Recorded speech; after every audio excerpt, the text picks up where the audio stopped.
அனைவருக்கும் வணக்கம். Welcome to குட்டி ஸ்டோரிஸ் பை ஹரி. இன்று நாம் பார்க்க போவது அப்பாவா அமெரிக்காவா?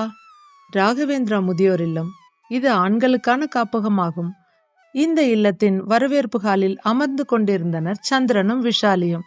அந்த இல்லத்தில் இருப்பவர்களுக்கு 65-70 வயதுக்கு மேல் இருக்கும். நிறைய பேர் மகன்களால் கைவிடப்பட்ட தந்தைமார்கள். அங்கங்கே சிலர் நடந்து கொண்டிருந்தனர். சிலர் அங்கிருந்த சிமெண்ட் பெஞ்சில் அமர்ந்து கொண்டிருந்தனர்.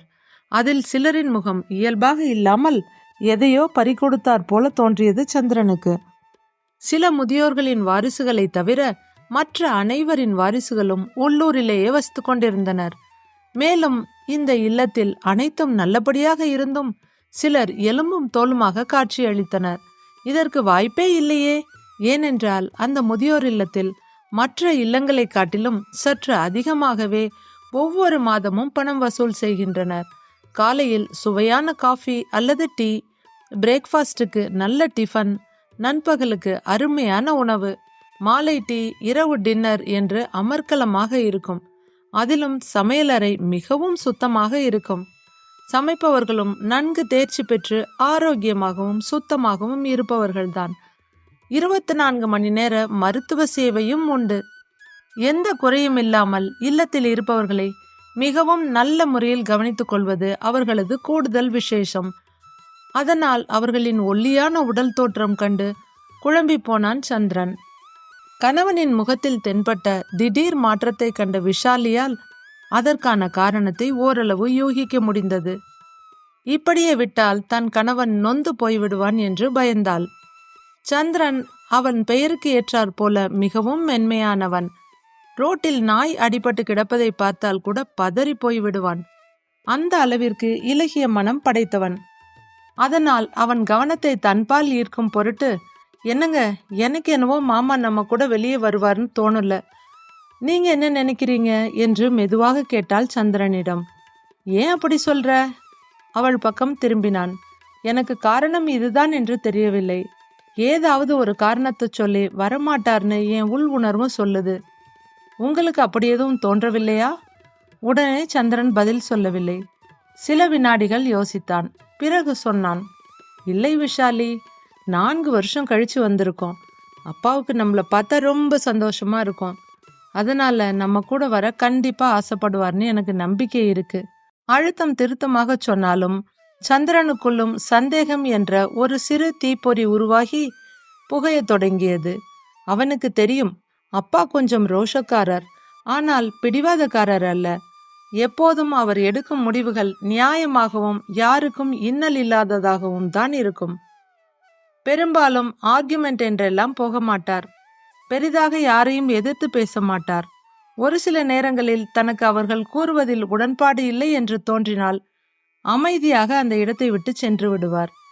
பல நேரங்களில் மனதுக்குள் ஆதங்கம் இருந்தாலும் அதை வெளிக்காட்டி கொள்ளாமல் பெரும்பான்மையோடு ஒத்துப்போய் விடுவார். குடும்பம் என்றால் யாராவது ஒருத்தர் விட்டு கொடுத்து போக வேண்டும். அப்போதுதான் அங்கு அமைதி நிலவும். இதை சேதுராமனின் மனைவி சாந்தா நன்கு உணர்ந்திருந்தாள். உயிரோடு இருந்தவரை சேதுராமனின் மனைவி கணவரிடம் அனாவசியமாக வாயை திறக்க மாட்டாள். கணவர் சொல்லும் வேலைகளை மறுப்பு சொல்லாமல் உடனே செய்வாள்.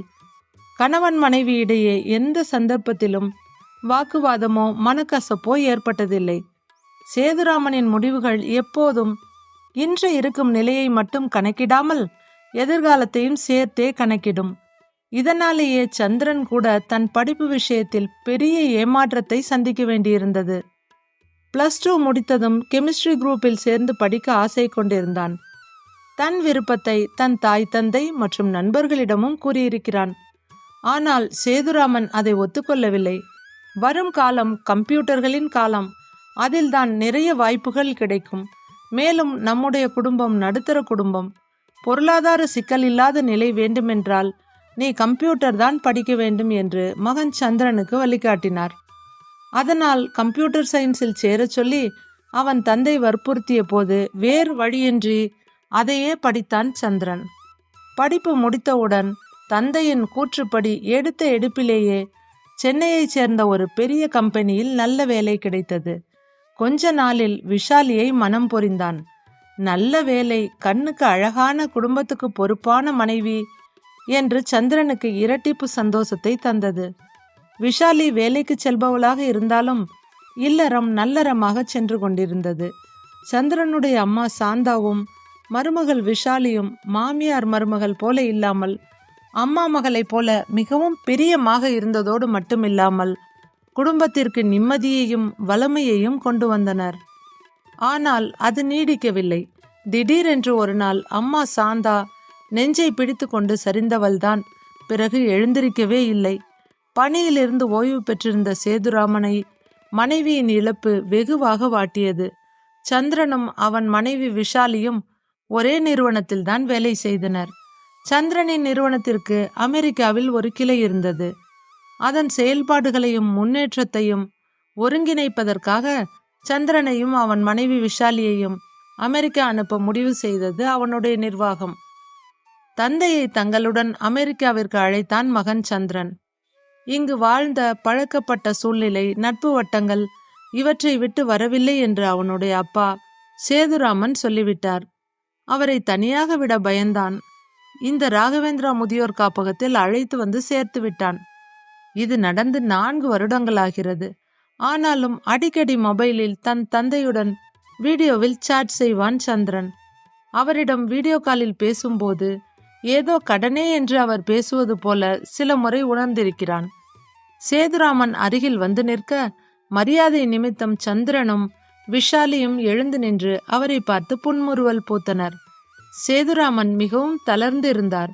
அவருடைய எடை கூட குறைந்தார் போலத்தான் இருந்தது. அவரையே பார்த்து கொண்டிருந்த சந்திரன் பேசுவதற்கு முன் விஷாலியே பேச ஆரம்பித்தாள். மாமா, எப்படி இருக்கீங்க என்று முகம் மலர அவரிடம் கேட்டாள். சௌக்கியமா இருக்கேன், நீங்கெல்லாம் எப்படி இருக்கீங்க என்றவர் சந்திரனிடம், டேய் சந்திரா, நவீனை ஏண்டா கூட்டிட்டு வரல? இப்போ எவ்வளவு வளர்ந்திருப்பான், அவனை பார்க்க ரொம்ப ஆசையா இருக்கு என்று பேரனை பற்றி ஆவலுடன் விசாரித்தார். சாரிப்பா, நவீனை நாங்களும் கூப்பிட்டோம். ஃப்ரெண்ட்ஸோட கேரளா புறப்பட்டு போயிட்டான். ஊருக்கு போவதற்குள் ஒரு நாள் கண்டிப்பா கூட்டிட்டு வரேன்ப்பா. சரி சரி, என்ஜாய் பண்ண வேண்டிய வயசு, போயிட்டு வரட்டும், நீங்க உட்காருங்க என்று சொல்லிவிட்டு சேதுராமனும் அவர்கள் அருகில் அமர்ந்து கொண்டார். அப்பா, மெல்ல ஆரம்பித்தவன் தொடர்ந்து, இன்னைக்கு ஃபாதர்ஸ் டே, அதோடு இன்னொரு ஸ்பெஷல், உங்க பர்த்டேவும் அபூர்வமா சேர்ந்து வந்திருக்கு என்று புன்சிரிப்போடு சொன்னான் சந்திரன். அப்படியா என்று அவரிடம் எந்த ரியாக்ஷனும் இல்லை. ஏதோ அவசியமில்லாத சமாச்சாரத்தை கேட்டது போல இருந்தார். ஆமாமாப்பா, இந்த நாளை கிராண்டா செலிப்ரேட் பண்ண ஆசை. எப்படி? அதாவது உங்களை எங்களோடு வெளியில கூட்டிட்டு போக போறோம். நிமிர்ந்து உட்கார்ந்தார் சேதுராமன். வெளியிலன்னா எங்கப்பா? திருவல்லிக்கேணி, மயிலாப்பூர், இங்க இருக்க கோயில்களுக்கு போய் சுவாமி தரிசனம் பண்ண போறோம். அப்புறம் நல்ல ஹோட்டல்ல மத்தியானம் லஞ்ச், சாயந்தரம் காஃபி, நைட் டின்னர் எல்லாம் முடிச்சுட்டு ராத்திரி 8 மணிக்கு உங்களை கொண்டு வந்து விட்டுடுறேன்ப்பா. ஹோம்ல ஸ்பெஷல் பர்மிஷன் கூட வாங்கிட்டேன். கிளம்ப வேண்டியதுதான். ஃப்ரெண்ட் கிட்ட இருந்து வாங்கிட்டு வந்த காரும் தயாரா இருக்கு. சந்திரா, இந்த இல்லத்திலேயே 2 கோயில்கள் இருக்கு. ஒன்று எனக்கு பிடிச்ச ஆஞ்சநேயர், இன்னொன்று அம்பாள் சன்னதி. காலை மாலை 2 வேளையும் பூஜை செய்கிறோம். இந்த 2 பேரையும் வணங்கினாலே போதும்பா. மற்றபடி கோயில்களுக்கு போகணும்னு அவசியமெல்லாம் கிடையாது. சரிப்பா, வேற எங்கேயாவது போகலாம். எங்கேயாவதுன்னா எங்கப்பா? வண்டலூர் ஜூ, பீச், இல்லை ஏதாவது ஒரு தீம் பார்க் போகலாம். சாயந்தரம் வர நல்ல பொழுது போகும். ஏன்பா, நீ சொல்ற இடத்துக்கெல்லாம் போக நான் என்ன சின்ன குழந்தையா? 70 வயசு கிழவன். மணிக்கணக்கில் வெயில்ல சுத்துற அளவுக்கு என் உடம்புல எனர்ஜி கிடையாது. ஒரு ரவுண்டு சுத்துறதுக்குள்ளேயே பெண்டு கலண்டுரும். வேண்டாம் சந்திரா, அதோட ஹோட்டலுக்கு போய் சாப்பிட்ற விருப்பம் எனக்கு சுத்தமா இல்லை என்று நீளமாக பேசினார் சேதுராமன். தந்தை விட்டேத்தியாக பேச துவண்டு போனான் சந்திரன். விஷாலியின் கணிப்பு மிகச் சரியாக இருப்பது கண்டு வேதனையுற்றான். 4 வருடம் கழித்து முதல் தடவையாக அமெரிக்காவிலிருந்து வந்திருக்கிறான். இனி அடுத்து வருவதற்கு குறைந்தது 4 ஆண்டுகளாகும். அந்த சமயம் தந்தை எப்படி இருப்பார் என்று தெரியாது. அதனால் அவரை எப்படியாவது அழைத்து செல்ல வேண்டும் என்று உறுதி மனதில் எழ மீண்டும் முயன்றான். சரிப்பா, நீங்க கோவிலுக்கு வர வேண்டாம், தீம் பார்க்குக்கும் வேண்டாம். என் ஃப்ரெண்டோட வீட்டில் மாடி போர்ஷன் காலியாக இருக்கு, அங்கே போகலாம். அங்கே உங்களோட பர்த்டேயை கொண்டாடலாம். இன்னைக்கு ஒரு நாள் நீங்கள் எங்களோட இருக்கணுங்கிறது எங்கள் 2 பேரோட ஆசை. ப்ளீஸ்ப்பா, வாங்கப்பா, கெஞ்சிய சந்திரனை தொடர்ந்து பேசினாள் விஷாலி. ஆமாம்மாம்மா, இந்த 4 சுவத்துக்குள்ளேயே இருந்து உங்களுக்கு போர் அடிச்சு போயிருக்கோம். அதனால இன்னைக்கு ஒரு நாள் வெளியே வந்தீங்கன்னா உங்களுக்கு ரிலாக்ஸேஷன் கிடைக்கும், எங்களுக்கும் சந்தோஷமா இருக்கும். ப்ளீஸ் மாமா, கெஞ்சினாள். அம்மா விஷாலி, இந்த இல்லத்தில் எனக்கு போர் அடிக்குதுன்னு யார் சொன்னது? டிவி இருக்கு, நியூஸ் பேப்பர், ஏன் மேகசின் கூட இருக்கு. அது இல்லாம எவ்வளவு நண்பர்கள் இருக்காங்க, பொழுது போறதே தெரியாதுமா. அதோட என்ன மாதிரி நிறைய பேர் இந்த இல்லத்துல இருக்காங்க. என்கிட்ட நல்லா உயிருக்குயிரா பழகுறாங்க. பாவம், அவர்கள் எங்கேயும் வெளியே போறது கூட கிடையாது. அவர்களை அப்படி கூட்டிக் கொண்டு போக இதுவரை யாரும் வந்ததும் இல்லை. சேதுராமன் முடிக்கும் முன்னால் வேகமாக இடைமறித்தான் சந்திரன். அப்பா, அவர்கள் வெளியில போறதில்லைங்கிறதுக்காக நீங்க எதுக்கு கவலைப்படுறீங்க? அவர்களை உங்களோடு சேர்த்து இந்த விஷயத்தில் முடிச்சு போடாதீங்க. சற்று காட்டமாக பேசிய புருஷனை கண்டு அரண்டு போனாள் விஷாலி. கொஞ்சம் சாந்தமாக பேசியிருக்கலாம். என்னதான் இருந்தாலும் பெற்ற தந்தை, அவரிடம் இவ்வளவு கடுமை கூடாது என்று நினைத்தாள் அவள்.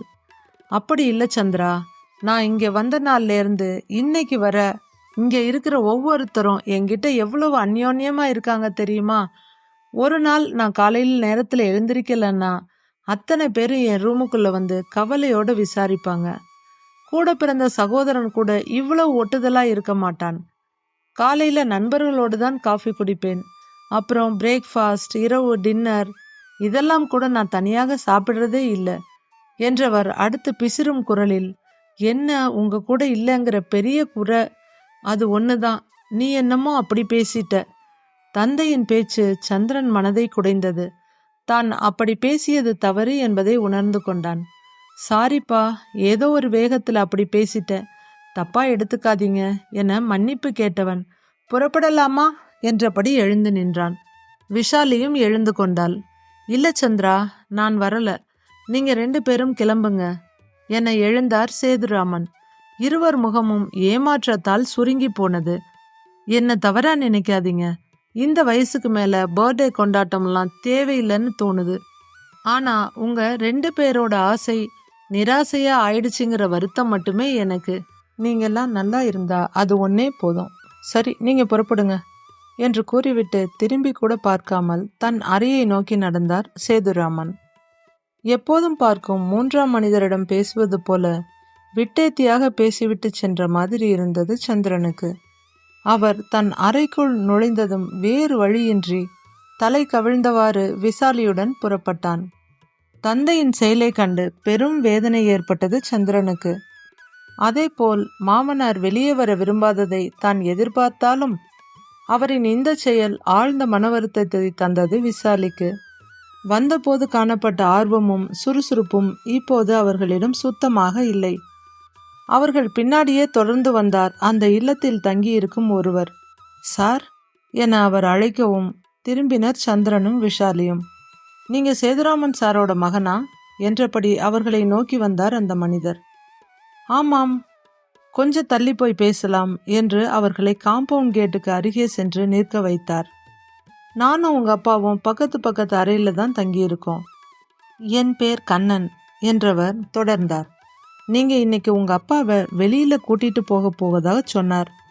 அதன் பிறகு நடந்த உரையாடலை கூற ஆரம்பித்தார். என்ன சேதுராமன் சார், மேனேஜர் வந்து ஏதோ சொல்லிட்டு போறார், என்ன விஷயம்? சொல்லக்கூடிய விஷயமா இருந்தால் சொல்லுங்கள் என்று சேதுராமன் அறைக்குள் நுழைந்தார் கண்ணன். சொல்லக்கூடாததுன்னு ஒண்ணுமில்ல என்ற சேதுராமன், என் பையன் வந்து என்ன வெளியே கூட்டிட்டு போக போறதா மேனேஜர் சொன்னாரு, இதுதான் விஷயம். அப்படியா? என்னதான் எல்லா வசதியும் இருந்தாலும் இது ஒரு அனுதாப சிறை மாதிரி தான். சான்ஸ் கிடைக்காதான்னு நாங்க ஏங்கி கொண்டிருக்கிறோம். உங்களுக்கு அந்த வாய்ப்பு கிடைச்சிருக்கு, சந்தோஷமா போயிட்டு வாங்க. இந்த ஒரு நாள் உங்களுக்கு சந்தோஷமான நாளாக அமையட்டும். வேதனையோடு சிரித்த சேதுராமன், கண்ணா, இந்த ஒரு நாள் மட்டும் நன்னாளாக இருந்தால் போதுமா என கேட்டதும் விழித்தார் கண்ணன். சேதுராமனின் மனதில் இருக்கும் எண்ண ஓட்டங்களை அவரால் அறிந்து கொள்ள முடியவில்லை. சேதுராமனே தொடர்ந்தார். இன்னைக்கு ஒரு நாள் நான் என் மகனோட போறேன்னு வச்சுக்கங்க. போயிட்டு வந்ததுக்கு அப்புறம் தினம் தினம் இப்படி என் மகனோட இருக்கிற வாய்ப்பு கிடைக்காதான்னு மனசு ஏங்கும். அந்த ஏக்கம் என் மனசுல ரொம்ப நாள் நெருடிக்கிட்டே இருக்கும். அதுக்கு இடம் கொடுக்க கூடாது, ஆரம்பத்திலேயே கிள்ளி எறியணும். ஆனால் ஒண்ணு, நான் அப்படி வெளியில போக வேண்டிய சூழ்நிலை ஏற்பட்டா திரும்ப இந்த இல்லத்துக்கு வரக்கூடாத நாளாக இருக்க வேண்டும். அதுதான் என்னோட ஆசை, குறிக்கோள் என்று உறுதியாக சொன்னார் கண்ணனிடம். கண்ணன் கூறியதை கேட்ட சந்திரனுக்கு தந்தை வெளியில் வராததற்கான உண்மையான காரணம் புரிந்தது. அவர் மனதில் இப்படி ஒரு எண்ணம் இருக்கும் என்று எதிர்பார்க்கவே இல்லை. வயதான காலத்தில் தனியாக இருக்க வேண்டாமே என கருதி அப்பாவை இந்த ஹோமில் சேர்த்து விட்டான். அதனால் செலவு கூடுதலாக இருந்தாலும் வயோதிகர்களை நன்றாக கவனிக்கும் இந்த முதியோர் இல்லமே அவனுடைய சாய்ஸாக இருந்தது. ஆனால் தந்தையோ தங்கள் பிரிவை எண்ணி துயரப்படுகிறார். கனத்த இதயத்துடன் கண்ணனிடம் விடை பெற்று கொண்டு கிளம்பினர் சந்திரன் தம்பதியினர். காரில் செல்லும்போது இருவரும் எதுவும் பேசிக்கொள்ளவே இல்லை. அவர்கள் நண்பரின் வீட்டுக்கு வந்த பின்பு வண்டியை நிறுத்தி இறங்க போன கணவனிடம் கேட்டாள் விஷாலி. என்னங்க, மாமா பேசினதுக்காக கோவப்படாதீங்க. 4 வருஷமா நம்மளை பிரிஞ்சதின் ஏக்கம் நல்லாவே தெரியுது. வயசான காலத்துல அவர் நம்ம கூட இருக்க பிரியப்படுறாரு. பழகி போன இந்த ஊரை விட்டு அமெரிக்கா வரவும் மாமாவுக்கு இஷ்டம் இல்லை. என்னதான் அவருக்கு இல்லத்தில் நண்பர்கள் இருந்தாலும் பெற்ற பிள்ளை போல வருமா? மொத்தத்தில் அவரை புத்திர சோகம் பிடித்து ஆட்டுகிறதுன்னு நினைக்கிறேன். நீ சொல்வது உண்மைதான் விஷாலி. அப்பா மனசுல இருக்கிறது என்னன்னு இப்போ தெளிவா தெரிஞ்சிடுச்சு. ஆனால் இன்னைக்கு ஒரு நாள் நம்ம திருப்திக்காக அவர் வந்திருக்கலாம். அதுதான் மாமா வராததுக்கான காரணம் என்னன்னு அவரோட நண்பர் சொல்லிட்டாரே, அது கூட நியாயமாகத்தான் படுது. இப்போதே மாமாவுக்கு 70 வயது ஆகிறது. இனி நாள் போக போக தள்ளாட்டம் அதிகரிக்கும். ஒத்தாசைகள் நிறைய அவருக்கு தேவைப்படும். நாம தான் அனுசரணையாக இருந்து செய்யணும். என்னதான் முதியோர் இல்லத்தில் நண்பர்கள் இருந்தாலும் ஒரு எல்லைக்கு மேல் அவர்களால் உதவி செய்ய முடியாது. பாவங்க, நம்மளை விட்டா அவருக்கு வேற யார் இருக்கா? நல்லா சிந்திச்சு பாருங்க. விஷாலி சொன்னதுதான் நியாயம் எனப்பட்டது சந்திரனுக்கு. தந்தை ஹோமில் நலமாக இருக்கிறார் என தான் ஆரம்பத்தில் நம்பியது, பிறகு கண்ணன் சொன்ன விஷயம், இதையெல்லாம் யோசனை செய்து பார்த்ததில் அவருக்கு ஹோம்சிக் வந்துவிட்டது. அதை வளரவிடக்கூடாது என நினைத்தான். இந்த மாத கடைசியில் கான்ட்ராக்ட் முடிகிறது. மேலும் சில ஆண்டுகள் நீட்டிக்க மேனேஜ்மெண்ட் விரும்புகிறது. அதை பற்றி முடிவெடுக்கவும் தந்தையை பார்க்கவும் தான் குடும்பத்தோடு சென்னை வந்திருந்தான் சந்திரன். தந்தைக்கு தன்னுடன் அமெரிக்கா வர சம்மதமில்லை. இங்கு முதியோர் இல்லத்தில் தொடர்ந்து இருக்கவும் விருப்பமும் இல்லை. தந்தையின் வயோதிக நிலை, அவருடைய மனநிலை, இவை அனைத்தையும் யோசித்தான். இதற்கு தீர்வு ஒன்றே ஒன்றுதான். சந்திரனின் மனதில் ஒரு முடிவு உருவாகியது. அதை செயலாக்க எண்ணம் கொண்டான். விஷாலி, சொல்லுங்க. நான் ஒரு முடிவை எடுத்துட்டேன். என்ன முடிவு? என்னை பெற்று வளர்த்து ஆளாக்கி இந்த நிலைக்கு உயர்த்திய என் பெற்றோரை விட வேற எதுவும் பெரிசில்லை. ஏற்கனவே அம்மாவை இழந்து விட்டோம். இனி யாரும் இல்லாமல் அப்பாவை தனியாக தவிக்க விடுவது பெரும் தவறு. அப்பாவை நம்ம கூட கூட்டி வச்சுக்கிறதுன்னு. எஸ், அதுக்கான ஏற்பாட்டை செய்ய போறேன். நாம இனி அமெரிக்கா போக போறதில்ல. நவீன் விருப்பப்பட்டா அங்க போய் அவன் படிப்பை முடிச்சுட்டு வரட்டும். இனி நான் இங்கேயே ஜாயின் பண்ண போறேன். நீ வேலையை ரிசைன் பண்ணிட்டு வீட்டில் இருந்து அப்பாவை நன்றாக பார்த்துக்கொள். இந்த மாதத்தோடு நம்ம வீட்டு லீஸ் பீரியடும் முடியறது. வீடும் நம்ம கைக்கு வந்துடும். நாம எல்லாரும் அந்த வீட்டுக்கே போயிடலாம். அதுவரை அப்பா அங்கேயே இருக்கட்டும். சரிங்க. அதுவரை நாம எங்க தங்குறது? கொஞ்ச நாள் தானே. என்னோட ஃப்ரெண்ட் வீட்டு மாடி போர்ஷன்ல தங்கலாம். அப்புறம் அமெரிக்காவில் நாம் இருக்க வீட்டை வெக்கேட் பண்ணணுமே. அதுக்கப்புறம் அங்கே நம்ம லக்கேஜ், நம்ம நவீன் இங்கே இருக்க விரும்பினா அவனோட ஸ்கூல் சர்டிஃபிகேட், இதெல்லாம் கொண்டு வரணுமே. அதையெல்லாம் நான் யோசிக்காம இருப்பேனா? ஏற்பாடு பண்ணிடலாம் என்றான் சந்திரன் அவளை பார்த்தபடி. அப்பாடா, பெற்ற தந்தையின் மனநிலையை இப்போதாவது புரிந்து கொண்டாரே என்று தன் கணவனை எண்ணி மிகவும் பெருமைப்பட்டு கொண்டாள் அந்த நல்ல மருமகள் விஷாலி. பெற்றவர்களுக்கு வசதியோ நவீனமோ தேவையில்லை. தங்கள் பிள்ளைகள்தான் தேவை. இதை நாம் அனைவரும் உணர்ந்து கொள்ள வேண்டும். இந்த கதையை படித்த கேட்ட அனைவருக்கும் நன்றி. கதை பிடித்திருந்தால் லைக் செய்து சப்ஸ்கிரைப் செய்து கொள்ளுங்கள். நன்றி, வணக்கம்.